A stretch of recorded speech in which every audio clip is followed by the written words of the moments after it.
Ini penampakannya.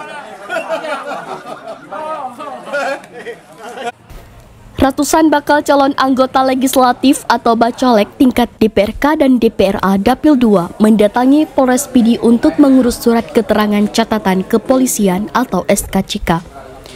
Pendaftaran bacalek ke Komisi Independen Pemilihan atau KIP harus melampirkan SKCK sebagai salah satu syarat administrasi. Bagi mantan narapidana, pihak Polres Pidi memberikan catatan khusus di SKCK yang diterbitkan. Para bacalek dari berbagai partai lokal maupun nasional datang ke Polres Pidi untuk melakukan sidik jari saat pengurusan SKCK. Ramainya bacalek yang mengurus SKCK sehingga pelayanan di Polres Pidi kini juga dibuka hingga malam hari, mengingat batas pendaftaran bacalek hingga 14 Mei 2023. Kasat Intelkam Polres Pidi, Ibtu Mawardi, menyebutkan hingga saat ini ratusan berkas SKCK bacalek sudah masuk ke ruangan Kapolres untuk ditandatangan.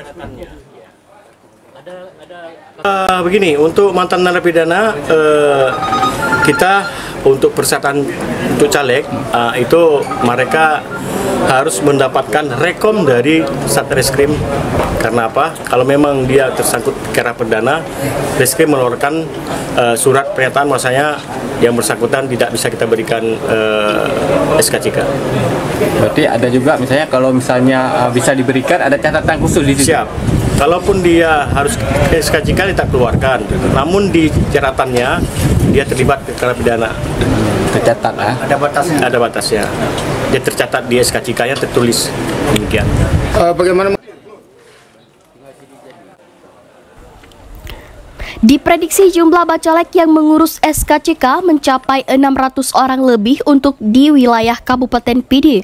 Sementara bacalek mantan narapidana, pihak kepolisian memberikan catatan khusus di SKCK. Dari Kabupaten Pidi, Rudi Loka melaporkan.